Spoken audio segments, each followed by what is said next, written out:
사도신경으로 신앙 고백하심으로 9월 10일 화요일 아침 예배를 하나님께 드립니다. 나는 전능하신 아버지 하나님, 천지의 창조주를 믿습니다. 나는 그의 유일하신 아들, 우리 주 예수 그리스도를 믿습니다.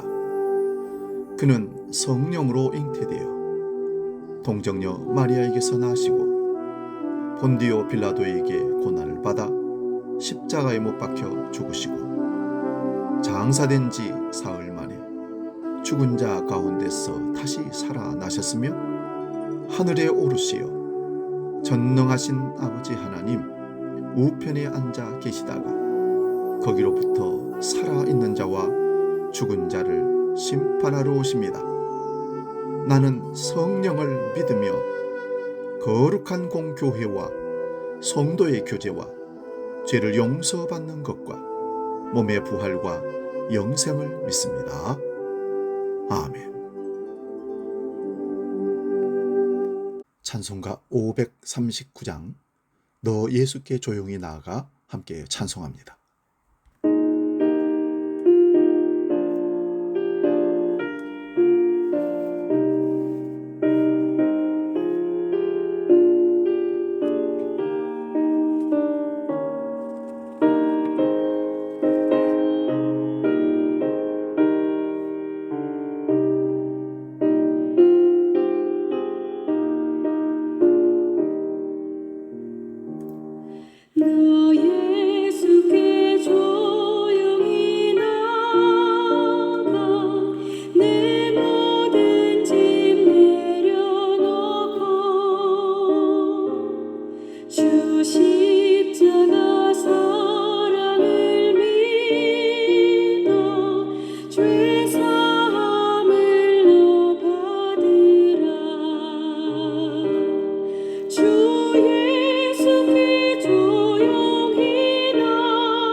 오늘 아침 우리에게 주신 하나님 말씀은 신약성경 에베소서 5장 14절에서 17절까지 말씀입니다.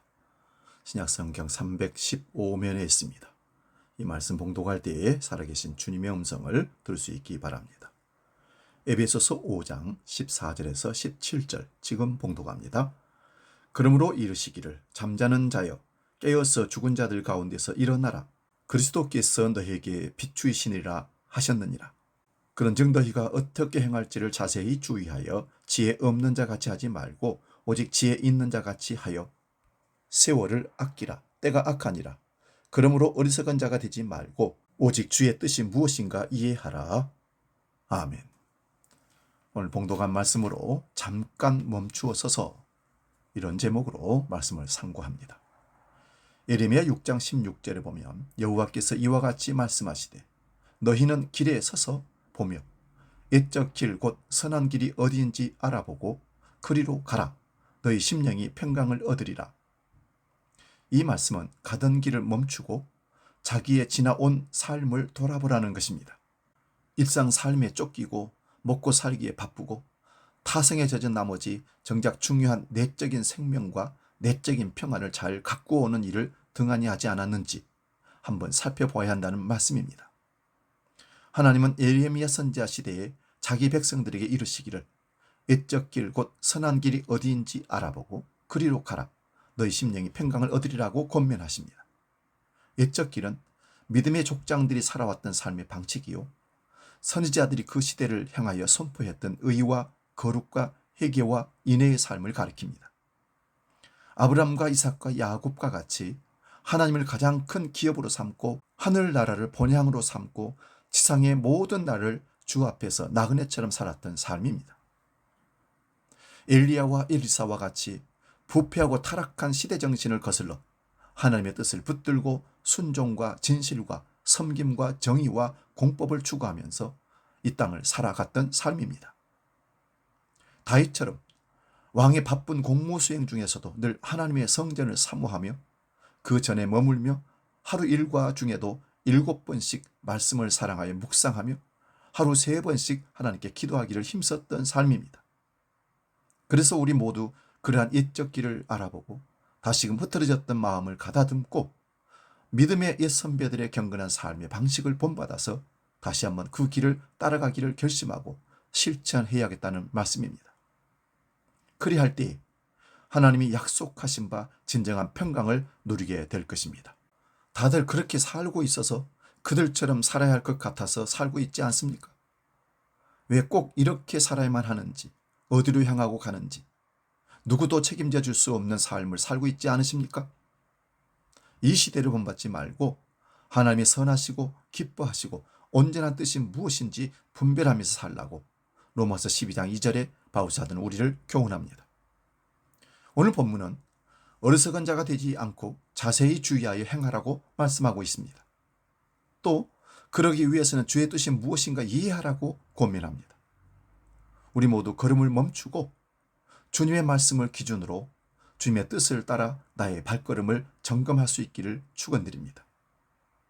요한계시록 2장 3장에서 예수께서 칭찬하고 격려한 서머나 교회와 빌라델비아 교회를 제외하고 나머지 5개 교회를 반면교사 삼기를 바랍니다.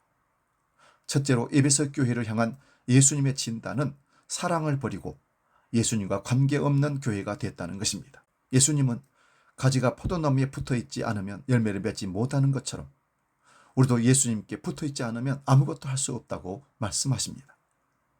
예수님의 말씀대로라면 예수님과 상관없이 하는 일이나 예수님을 떠나 나타나는 결과들의 실체는 아무것도 아니라는 허상이라는 것입니다.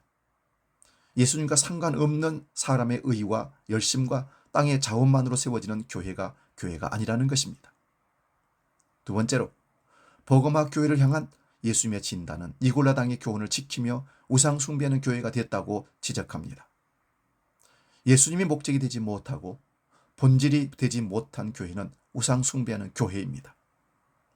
예수님의 이름을 부르짖고 성경의 내용을 선포하더라도 자신의 존재를 증명하거나 육신의 욕심을 채우기 위해서 예수님의 이름과 말씀을 사용하고 있다면 우상 숭배자들입니다. 봉사하고 헌신하는 모양을 갖추었을지라도 그 대단한 헌신의 실체는 우리가 채우고자 하는 욕망의 크기보다 작을 뿐입니다.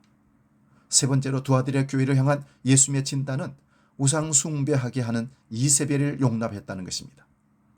시대가 흘러갈수록 진리를 모방한 가짜들은 점점 더 진리 같고 점점 더 매혹적으로 되어가고 있습니다. 그리고 사람들은 여러 가지 매체를 통해서 아주 쉽게 진리 같은 모습을 한 매혹적인 정보들을 접하게 됩니다. 그 어느 때보다도 진리가 아닌 것과 거짓 선지자를 구별할 수 있는 분별의 지혜가 필요한 시대가 지금 우리 사는 시대입니다. 넷째로 4대 교회를 향한 예수님의 진단은 살았다 하는 이름은 가졌으나 실상은 죽은 자라고 말씀합니다. 성도라는 이름, 사역자라는 이름은 가졌지만 죽은 자라는 것입니다. 살았다는 이름만 가졌을 뿐 실상은 죽은 교회가 적지 않다고 봅니다. 마지막으로 라오디게아 교회는 자신이 부족한 것이 없다고 자부했지만 예수님 보시기에는 영적으로 처참한 상태였습니다. 라오디게아 교회의 자기 인식이 예수님의 평가와 전혀 다르다는 뜻입니다. 우리의 상태나 죄의 경중보다 더 중요한 문제는 예수님 앞에 자기 인식입니다. 어느 날 성전에서 바리새인과 세리가 기도할 때 예수님께서 세리의 손을 들어주신 이유는 세리가 바리새인보다 죄가 적어서가 아닙니다. 세리가 자기 인식이 제대로 되어 있었기 때문에 세리의 기도를 옳다 인정받으시고 용서해 주신 겁니다. 요즘도 그때의 바리새인처럼 저들과 따로 떨어져서 저들과 같지 않음을 감사하는 성도와 사역자들이 적지 않은 것으로 알고 있습니다. 우리의 모습은 세리와 같아야 합니다. 가슴을 치며 하나님이여 불쌍히 여기소서, 나는 죄인으로서이다 해야 하는 것입니다. 이러한 모습과 고백 가운데 주님의 은혜와 십자가의 능력이 역사하실 줄로 믿습니다. 기도하겠습니다. 살아계신 아버지 하나님, 바쁘게 앞만 보고 달려왔던 우리 삶을 오늘 잠깐 멈춰서 돌아보라고 하십니다.